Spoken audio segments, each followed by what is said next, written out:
había futuro para ese atleta, había futuro para el atletismo norteamericano en las Olimpiadas con ese muchacho.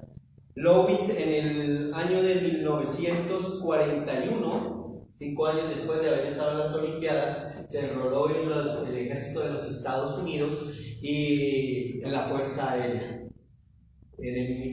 Ya estaba la Segunda Guerra Mundial. En 1943 fue enviado a una misión para rescatar a un grupo de soldados que se habían perdido, habían tenido un accidente. Él previamente ya había tenido un accidente aéreo y se había salvado. Pero en esta misión, su avión en el que iba cayó al mar y perecieron 11 personas.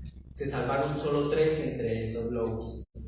47 días después de estar como náufrago, fue rescatado, pero lo rescataron los enemigos. Un barco japonés los tomó cautivos y los llevaron con otro compañero porque uno de ellos había muerto mientras estaban en la balsa. Y fueron momentos muy dolorosos, muy tormentosos que tuvo que pasar este hombre, no solamente como náufrago, sino también como prisionero de guerra. Fue sometido a tortura, fue sometido a vejámenes, fue sometido a duro sufrimiento, pero él nunca habló mal ni de su país, ni dio información al enemigo de su país, y tampoco fue en contra o habló en contra de sus compañeros, de sus amigos, de sus superiores. En alguna oportunidad, la forma como él se fortalecía era recordando lo que había vivido en su casa, lo que había recibido de su familia, lo que había recibido de sus padres, cómo veía a su mamá hacer los quehaceres de la casa, y especialmente lo que le animaba era poder volver a casa y comer esos alimentos que ella preparaba. La veía preparando los alimentos. A su papá lo recordaba e incluso y lo animaba. Es algo que me llama la atención, y es de que se acordaba cuando el papá lo estaba disciplinando, cuando lo estaba castigando por algún error o algún problema en el que se había metido. Y a su hermano mayor, cuando lo animó a que compitiera en el atletismo.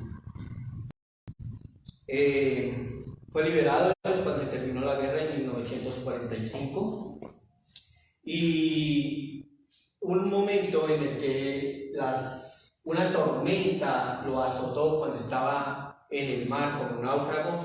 Él dijo que si Dios lo salvaba, que si el Señor lo salvaba de ese momento de dificultad, él le iba a servir toda la vida.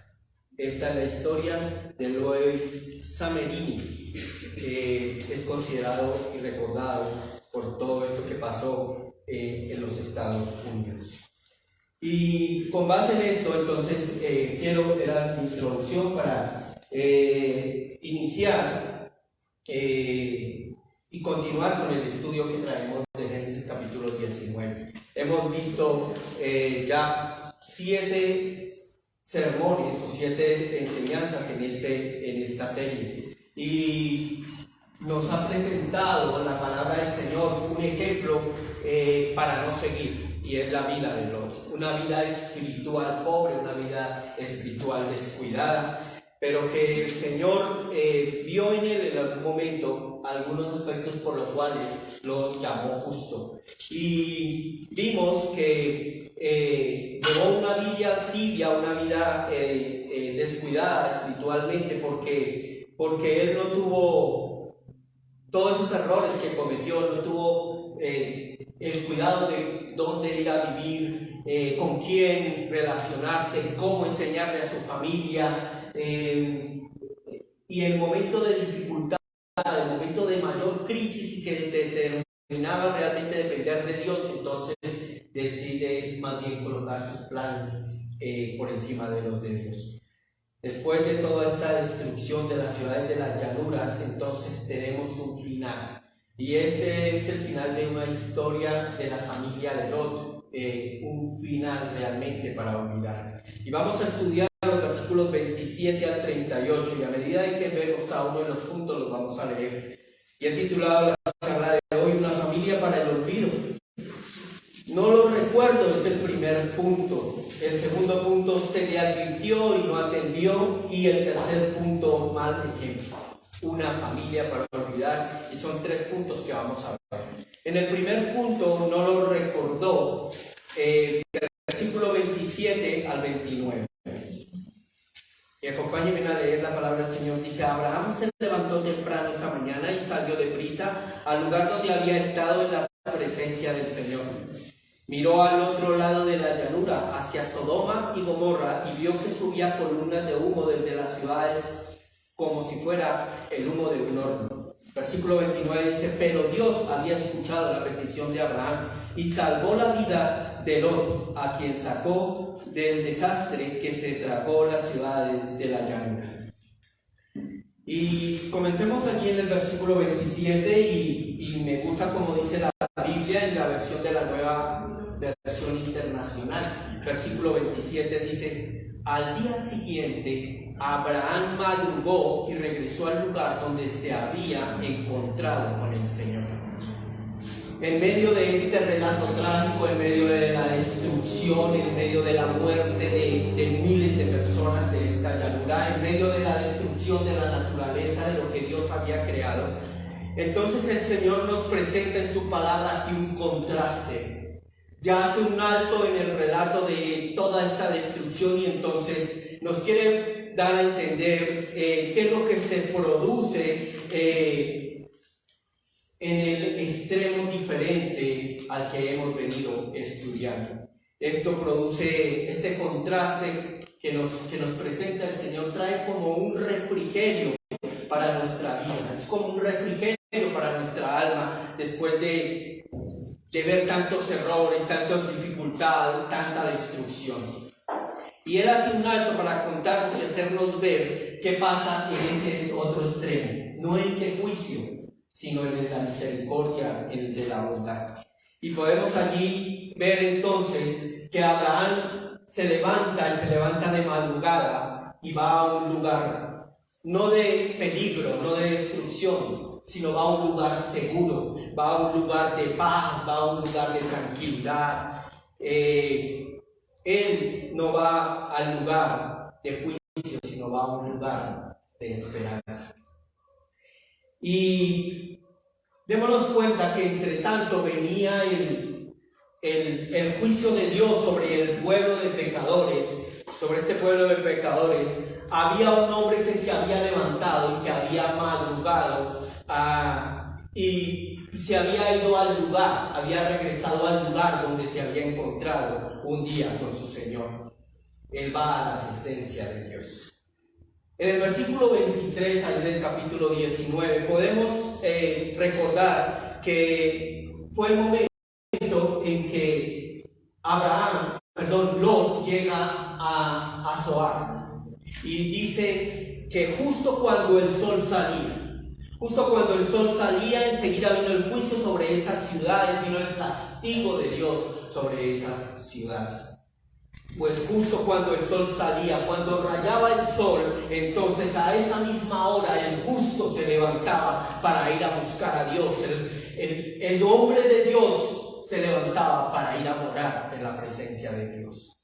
Son los dos extremos que nosotros podemos observar acá y que podemos ir relacionando con nuestro tiempo hoy en día. Y ese es un contraste. En lo que pasa, aquellos que buscamos de Dios y buscamos estar en la morada de Dios, en la presencia de Dios, y aquellos que rechazan a Dios y entonces tienen que sufrir las consecuencias de no tenerlo en cuenta. Pero es un contraste esperanzador para los que tenemos a Cristo en nuestro corazón. Y en el versículo 28 podemos ver algo interesante y ya lo vamos a ver. Él dice que miró al otro lado de la llanura, que Abraham se levantó y miró y entonces, pero no se volvió estatua. Y uno dice, bueno, ¿Qué pasó? La esposa de Lot también miró hacia el mismo lado y sufrió castigo. Entonces, aquí es lo interesante de esto, es la precisión de las escrituras. No se usa nabat, sino se usa shata. Y esa palabra en hebreo significa asomar, asomarse, inclinar, inclinarse, ver. Entonces es la diferencia que el Señor en un lenguaje mira asomándose. Él mira con temor reverente, Él mira diciendo, ¿qué está pasando? ¿Qué pasó? La actitud con que Él miró fue de realmente temor a Dios por lo que estaba sucediendo. Y más adelante dice que Él vino y lo hacía con temor reverente, lo hacía rogando, lo hacía con respeto, lo hacía diciendo, ¿qué pasó ahí?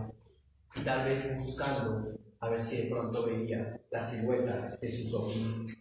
Versículo 29, dice la Nueva Versión Internacional, pero él se acordó de Abraham y sacó a Lot.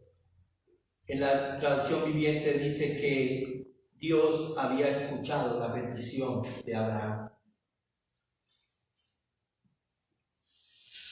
Imagínense que Dios no salvó a Lot porque se acordó de él. Dios salvó a Lot porque se acordó de Abraham. Dios se acordó fue de lo que Abraham le había dicho, de la conversación que tuvo con él, de la conversación que tuvo con un justo, con un hombre que se acercaba a Dios, que le temía, ¿no? Que verdaderamente vivía de la manera que a él le agradaba. Lo recordó. Yo quiero dejar aplicaciones acá y dice, vemos que el Señor Jesucristo les enseñó a sus discípulos el contraste entre los que se libran del juicio y de los que van a la condenación. Y esa era su predicación y esas eran sus enseñanzas a todo momento. El Señor hacía la diferencia entre los justos y los injustos, entre el reino de Dios y el infierno, entre el que alcanza la vida eterna y el que va a condenación.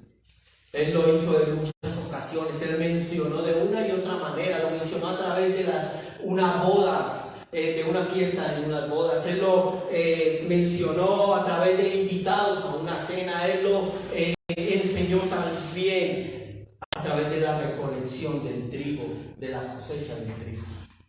Y él le hablaba a sus discípulos siempre de igual manera. Y en el pasaje de hoy la situación es igual. El Señor nos habla claramente de los que ocupamos el lugar de Dios y los que van a juicio. ¿Y para qué se cuenta esta historia?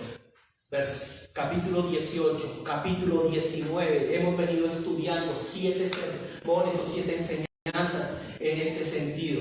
Y yo sigo insistiendo en lo mismo. Pedro lo dejó, ¿para qué? Porque él puso de ejemplo de lo que sucedería a la gente que vive sin Dios.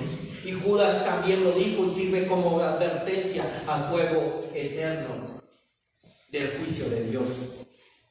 Cuando nosotros vemos el desastre que continuamente vemos en el mundo, terremotos, guerra, rumores de guerra, todo lo que dice Mateo capítulo 24, hay una sola cosa y es el Señor, acérquense a Dios y aléjense del diablo, acérquense al cielo y aléjense del infierno, lleguen a la vida eterna, aléjense de la condenación.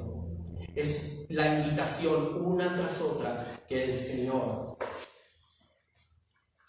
pretende y quiere que nosotros hagamos caso. Si no nos ha alcanzado el desastre que vemos que pasa en este planeta, es la misericordia de Dios. Es la misericordia del Señor.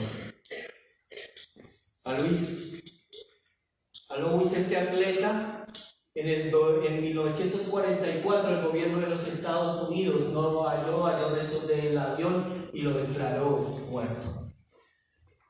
El presidente Roosevelt le envió su saludo de condolencia a toda la familia. Ya no se querían acordar más de él. pero él es recordado como un héroe en los Estados Unidos. Entonces, ¿cómo quieres que el Señor te recuerde a ti? Como creyente, ¿sabes cómo quiero que el Señor me recuerde? Que diga a mi hijo, y ponte ahí en ese lugar, que nuestro Padre Celestial, no porque otros oraron por mí, no que otros hayan orado en mi lugar, no, sino porque llevamos una vida de arrepentimiento, que seamos recordados porque Jesucristo nos redimió, que seamos recordados por el Padre Celestial porque Él nos perdonó y nos justificó, que seamos recordados porque Cristo nos santificó. Eso es lo que tenemos que hacer. Nosotros tenemos que llegar y ser recordados porque oramos por otros para que procedieran al arrepentimiento. Nosotros tenemos que ser recordados porque un día lleguemos allá y dijo, mi siervo procuró servirme, serme útil en la tierra. No por una medalla, no por una carrera, no por un récord que hayamos establecido. Vamos a ser recordados como Abraham fue recordado. Esa es la manera como nosotros debemos de vivir. En Santiago 5:17 dice, confiesen los pecados unos a otros y oren unos por los otros para que sean sanados. La oración ferviente de una persona justa tiene mucho poder y da resultados maravillosos. Sigamos orando por aquellos que aún no han rendido sus vidas a Cristo. Sigamos orando por los que sabemos que aún no han procedido al arrepentimiento, para que un día vengan a los pies de Cristo.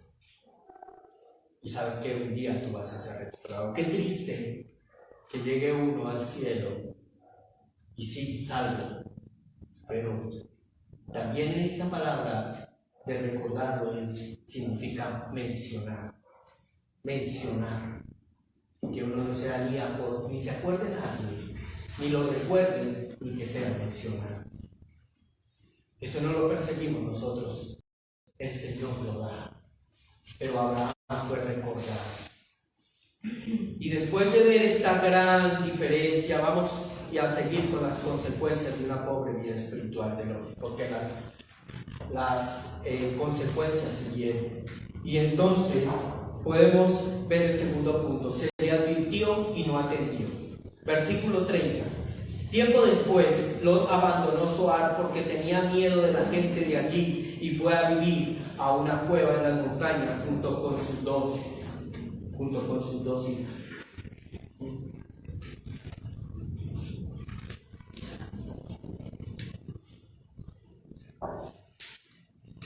¿De dónde salió Abraham? Lot, de Zoar. ¿Qué le habían dicho los ángeles anteriormente? Que fuera al monte, ¿cierto? Pero Lot dijo, ¿qué dijo Lot? Yo tengo un mejor plan. Déjeme venir a Zoar, déjeme vivir en Zoar. En el monte voy a perecer, en Zoar voy a estar seguro. ¿Recuerdan? Eso fue lo que dijo. Ahora resulta que aquí está diciendo que tiempo después tuvo que abandonar Zoar por miedo a los habitantes. ¿Quién tenía la razón? ¿Los ángeles? ¿Dios? ¿O Lot?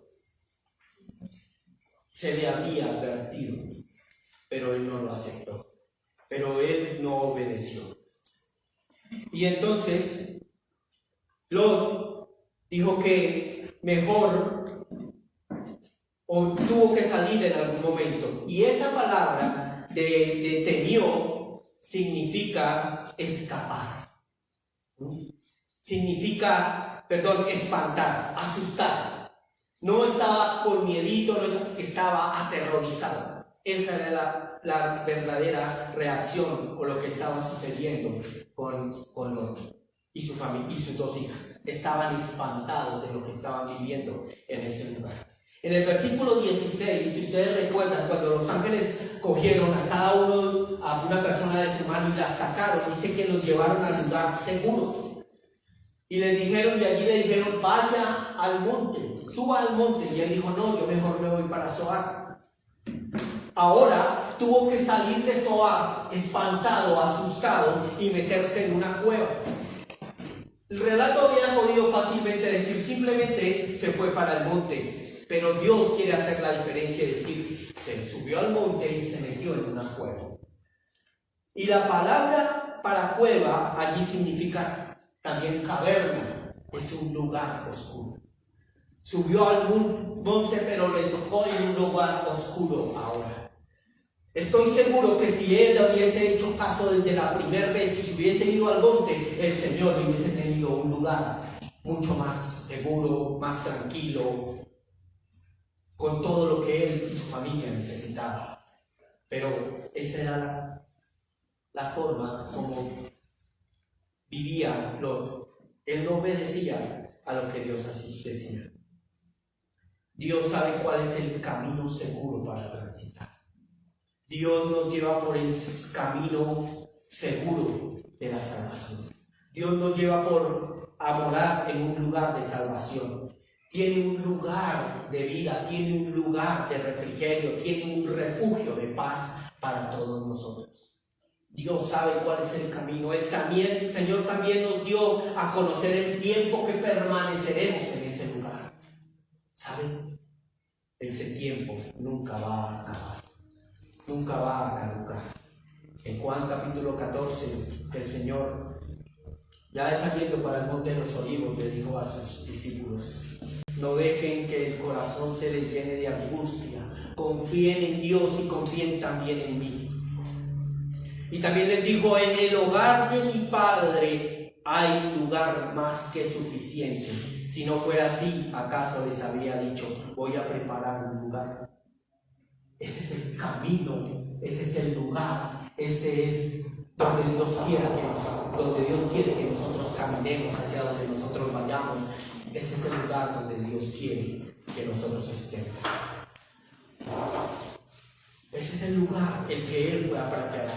Y dice que cuando todo esté listo, entonces volveré para llevarlos, para que para siempre estén conmigo donde yo estoy. El Señor está preparando el lugar, tiene todo listo para venir un día y llevarnos con Él y estar eternamente. Mi pregunta es: ¿estás listo? ¿Estás lista? ¿Has preparado tu vida para esto? De ahí que el Señor dice: en esto es que debemos de poner nuestros ojos. Nuestra mira tiene que estar en lo celestial, no en lo temporal. En lo eterno, no en lo temporal. En lo celestial, no en lo terrenal. A esto se refiere. A nosotros no se nos puede quitar de la cabeza, de nuestra mente, cuál es el lugar en el cual el Señor nos dirige y nos quiere llevar. Jesús también les dijo: yo soy el camino, la verdad y la vida. Nadie puede ir al Padre si no es a través de mí. ¿Entiende una cosa? Tú no puedes llegar al cielo por tus obras. Tú no puedes llegar al cielo por tu manera buena o que crees que es buena de vivir. Tú no puedes llegar al cielo por la tradición de tu familia. Hay un solo camino y es a través de la fe en Jesucristo, de creer en Él. Si el Señor te ha traído aquí, te ha sentado y tú no has rendido tu vida a Cristo, es el día. No es un juego. No es un momento de decir, es un sermón más. Es Dios deseando que tú vivas con Él eternamente. Te invita a vivir con Él eternamente, para siempre. Quiere librar del furor de su vida para aquellos que le rechazan. Y nosotros ya tenemos un lugar seguro de salvación como hijos de Dios. Llevaremos una vida de obediencia al Padre Celestial. O de vez en cuando queremos hacer nuestros caminos, porque como tenemos segura la salvación, entonces me arrepiento o vivo como quiera. Lot fue descuidado en eso. Hemos abandonado nuestros caminos para seguir los que Él verdaderamente nos indica. Estamos viviendo de la manera que al Señor le agrada. Habitamos en el lugar que debemos ocupar, hablando espiritualmente. Nosotros no podemos llevar una vida doble. Debemos vivir conforme el Señor quiere que nosotros vivamos. Y ahora, una triste evidencia de la condición espiritual de esta familia, de la familia de Lot. El tercer punto, un mal ejemplo. Quiero que me acompañen a leerla allí del versículo 31 al 38. Dice: cierto día la hija mayor le dijo a su hermana: no quedan hombres en ningún lugar de esta región, así que no podemos casarnos como todas las demás. Y nuestro padre pronto está demasiado viejo para tener hijos. Ven, vamos a emborracharlo con vino y después tendremos sexo con él. De esta forma preservaremos nuestra descendencia por medio de nuestro padre. ¡Qué plan! Así que aquella noche lo emborracharon con vino y la hija mayor entró y tuvo relaciones sexuales con su padre. Él no se dio cuenta cuando ella se acostó ni cuando se levantó. A la mañana siguiente la hermana mayor le dijo a la menor: anoche tuve sexo con nuestro padre, volvamos a emborracharlo con vino esta noche y tú entrarás y tendrás sexo con él. De esa forma preservaremos nuestra descendencia por medio de nuestro padre. Así que aquella noche ellas volvieron a emborracharlo con vino y la hija menor entró y tuvo relaciones sexuales con él. Igual que antes, él no se dio cuenta cuando ella se acostó ni cuando se levantó. Como resultado, las hijas de Lot quedaron embarazadas de su propio padre. Cuando la hija mayor dio a luz un hijo, le puso por nombre Moab. Él llegó a ser padre en la nación conocida ahora como los moabitas. Cuando la hija menor dio a luz un hijo, le puso por nombre Ben-Amí, el cual llegó a ser padre en la nación conocida ahora como los amonitas. Del versículo 31 al 38 podemos ver la influencia del medio en que vivieron y cómo no permitieron que Dios controlara sus vidas. Ese es el resultado. La primera parte del versículo 31 nos dice, bueno, plantean un problema. Y sí, cierto día, dice la hija mayor, le dijo a su hermana, la menor, que no había hombres en ningún lugar y que estaba en esa región, así que no podían casarse como todas las demás mujeres. Y para una mujer que no tuviera esposo, que no pudiera dejar descendencia, ustedes lo hemos repetido, pues era un oprobio, era una mujer en maldición. Pero de ahí en adelante, entonces, se empieza a evidenciar lo que hay en el corazón de estas mujeres. Se empieza a evidenciar la crianza que tuvieron, se empieza a evidenciar lo que los padres dejaron en la vida de sus hijas. Y entonces ellas determinan hacer sus propios planes, a seguir sus propios caminos. Allí se evidencia la pobreza de la salud espiritual en la familia de Lot, y a él no le importó en absoluto. A él no le importó llevar a su familia a vivir en una región donde decían que la homosexualidad era normal y se veía como normal. A él no le importó llevar a sus hijas a que vieran las relaciones entre padres e hijos e hijas, entre hermanos. Eso es incesto, eso es abominable delante de Dios, pero ese pueblo decía, eso es normal. Y a Lot no le importó que sus hijas fueran criadas en ese sitio. Ese era el pecado y eso era lo que abundaba allí. Todo lo que produjera placer en la carne, en sus emociones, mucho mejor. Y si estaban bajo la influencia de alguna bebida alucinante, pues el placer se sentía más. Por eso la borrachera era lo que abundaba, lo que prevalecía en esa región. La embriaguez era lo que abundaba. Y miremos algo que también en el original, en las palabras del original, es sorprendente. Dice, por ejemplo, la expresión hagamos beber, que es como dice la Reina Valera, en vez de emborracharse, le dice hagamos beber. Esa es una palabra que es chata, y dice beber en grandes tragos, irrigar, raudales. Eso significa hagamos beber. Pero también hay otra palabra que es alegrarse, y es chacar, no chacar, sino chacar.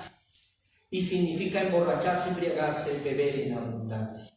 Y hay otra palabra también muy similar que es chata. aturdir, bebedor, beber. Eso significa. Pues las hijas de Lot habían entendido y habían aprendido que cuando bebían a raudales con grandes tragos, entonces se alegraban y después se aturdían, se emborracharon.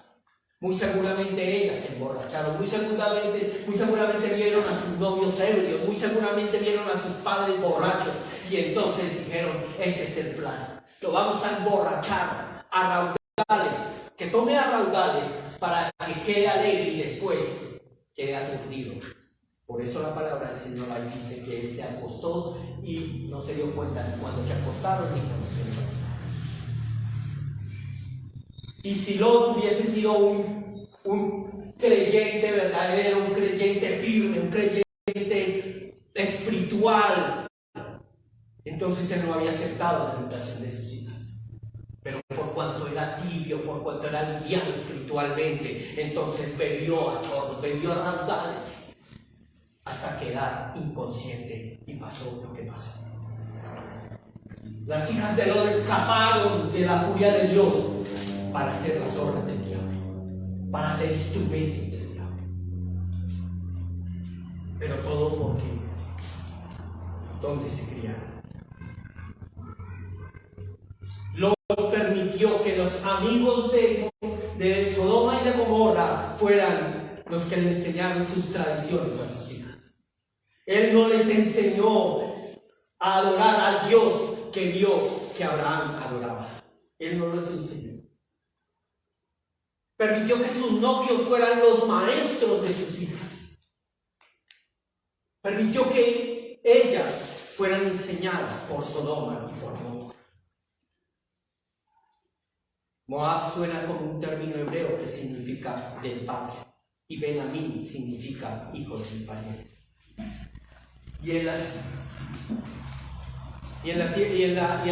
la Biblia vemos muchas referencias, pero muchísimas, acerca de Moab y acerca de Amón. Y voy a rápidamente a traer unas. Pues el capítulo 3 simplemente lo miramos después. Englós se alió con los moabitas y los amalecitas y salió a pelear, derrotó a Israel y tomó posesión de Jericó, la ciudad de las palmeras.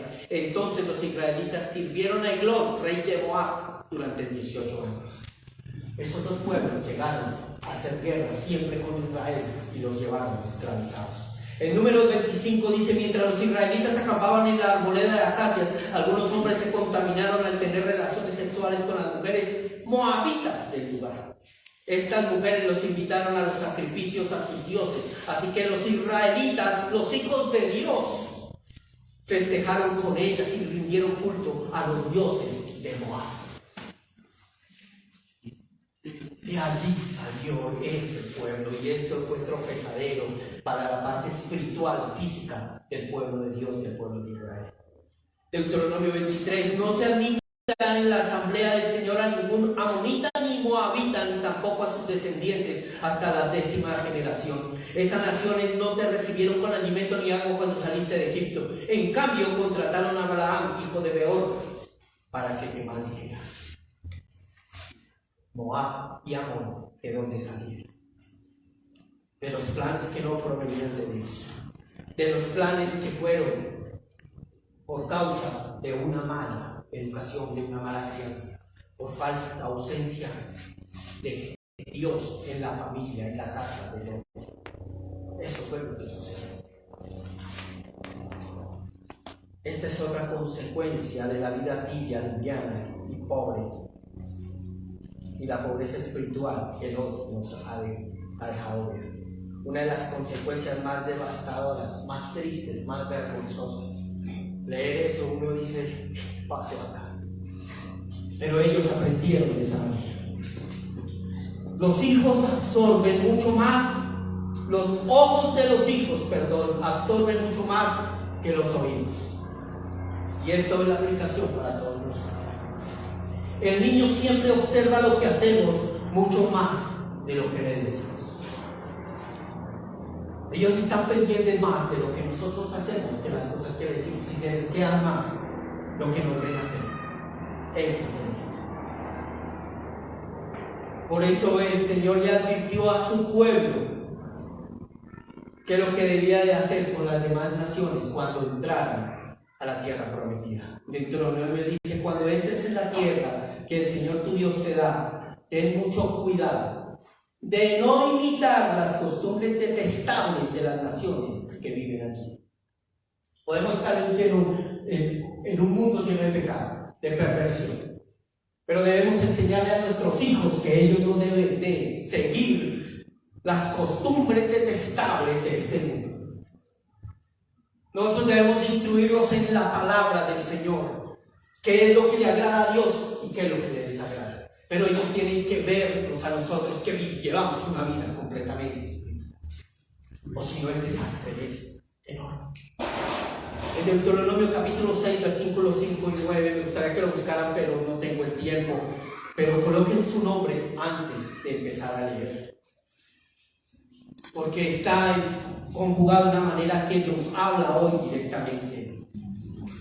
Pueden colocarle su nombre allí y dice el Señor: ama, Walter, ama al Señor tu Dios con todo tu corazón, con toda tu alma y con toda tu fuerza. ¿Eso ha cambiado del Antiguo Testamento al Nuevo Testamento? Para nada. Y sigue diciendo el Señor: debes comprometerte con todo tu ser a cumplir cada uno de estos mandatos que hoy te entrego. Y el versículo 7 dice: repíteselo a tus hijos una y otra vez. Habla de ellos en tus conversaciones, cuando estés en tu casa y cuando vayas por el camino, cuando te acuestes y cuando te levantes. Átalos a tus manos, llévalos siempre presente, llévalos en tu mente, llévalos sobre tu frente como un recordatorio. Eso es vigente. Cuando entres en tu casa, como si estuvieran en el poste, en tu casa debe estar la palabra de Dios, debe abundar. Por donde vayas, cuando salgas de la ciudad, en las puertas de la ciudad, tiene que estar la palabra de Dios, las enseñanzas de Dios. ¿Cómo le van a hacer frente a este mundo si no conocen lo que a Dios te agrada y lo que a Dios te aborrece? Debemos disponernos a la palabra del Señor. Y tal vez la mayoría de nosotros vivimos de un contexto donde nuestros padres no son creyentes o que no eran creyentes. Y entonces, la culpa es de ellos, la responsabilidad es de ellos si no reconocemos a Jesucristo como nuestro Salvador. Déjame decirte que de ninguna manera. Sería muy triste sí que nuestros hijos se alejaran del Señor por causa nuestra, por nuestro mal comportamiento, por nuestro mal ejemplo. Por eso daremos cuenta. Pero el obedecer a Dios y que nuestros hijos crean en el Señor Jesucristo, esa responsabilidad es individual. En Romanos capítulo 1 dice: ellos conocerán la verdad acerca de Dios porque Él se las ha hecho evidente. Pues desde la creación del mundo todos han visto los cielos, la tierra, por medio de todo lo que Dios hizo. Ellos pueden ver a simple vista las cualidades invisibles de Dios, su poder eterno, su naturaleza divina. Así que no tienen ninguna excusa para no conocer a Dios.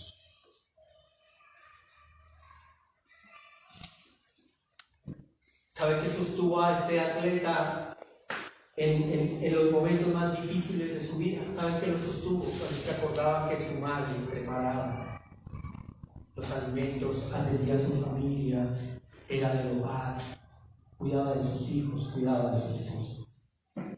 Eso lo sostenía.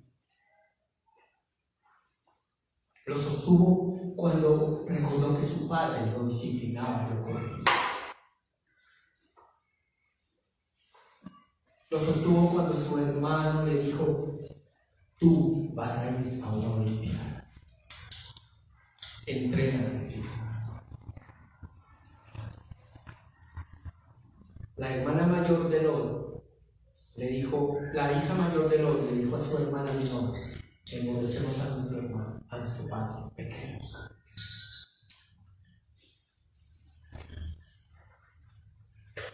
El hermano mayor de Lois le dijo: vas a ser un campeón.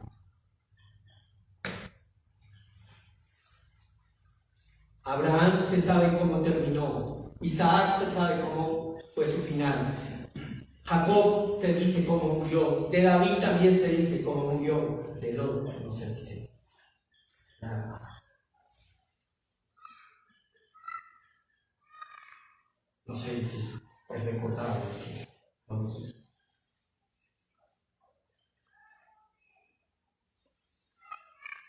Aunque fue declarado justo, su vida espiritual fue un desastre. Y así vivió, y así murió, y así vio perecer a su familia. Es lo más triste. Ese tipo de creyente es el que cree que hay un cielo, pero no lo anhela. Ese tipo de creyente es el que cree que hay un infierno, pero no lo tiene. Ese tipo de creyentes que dicen que Jesús es su Señor, pero no trabaja para Él, o lo hace un poco. Ese tipo de creyente es el que aborrece al diablo, pero en ocasiones hace cosas para sentirlo cerquita. Ese tipo de creyente es el que sabe que le queda breve tiempo y sin embargo vive como si fuera extenso. Ese tipo de creyente sabe que hay una batalla para que librar y aparenta vivir en paz. Ese cristiano es el que sabe que hay que correr una carrera, pero vive sentado. Ese tipo de creyente es el que sabe que hay un juez en la puerta y hay una ira venidera. Sin embargo, está durmiendo. Vamos a orar. Padre Celestial, gracias por tu vida.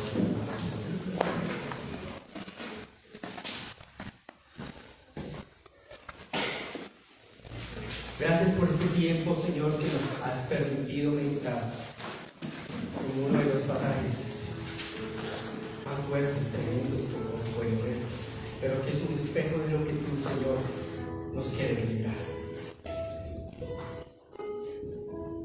Gracias, Señor, porque nos adviertes, nos llaman la atención. Padre que ama a sus hijos, a ese disciplina, a ese corrige, a ese le llama la atención. Nos sentimos muy amados, Dios, hoy, porque nos haces ver cuál es la diferencia, cuál es el contraste. Uno que vive a tus pies, que busca tu presencia, que busca tu morada, y uno que te sigue de lejos, que no le importa cómo vive, que vive descuidadamente, que vive tibiamente. Por eso dices que tú de la boca los vomitarás. Señor, ayúdanos a vivir en santidad. Ayúdanos, Dios, por favor, a llevar una vida que te agrade, que te glorifiquemos con nuestra manera de vivir y hacer las cosas. Ayúdanos a dar ejemplo a nuestros hijos en casa, para que ellos vean, Señor, y entiendan el peligro en que se exponen cuando miran hacia el mundo, que sepan enfrentar este mundo, Señor. Por favor, ayúdanos. Dios, y que un día lleguemos al cielo y que seamos recordados, mencionados por ti, Señor. No simplemente entrar y ya. Permítenos, amado Dios, que en esta tierra podamos exaltar tu nombre, glorificar tu nombre con nuestra manera de vivir. Te damos gracias en el nombre de tu Hijo Jesucristo, Señor, Dios nuestro. Te pido, Padre Celestial, hoy pido por aquellos que han escuchado este mensaje, Señor, para que tu palabra obre sus corazones. Y hoy digan, Señor, me arrepiento de mis pecados. Yo te he fallado toda la vida, pero no quiero ir a juicio, quiero ir al cielo. Y sé que tu Hijo es mi salvación, es mi Salvador. Por favor, Señor, sálvanos, perdónanos, dale la vida.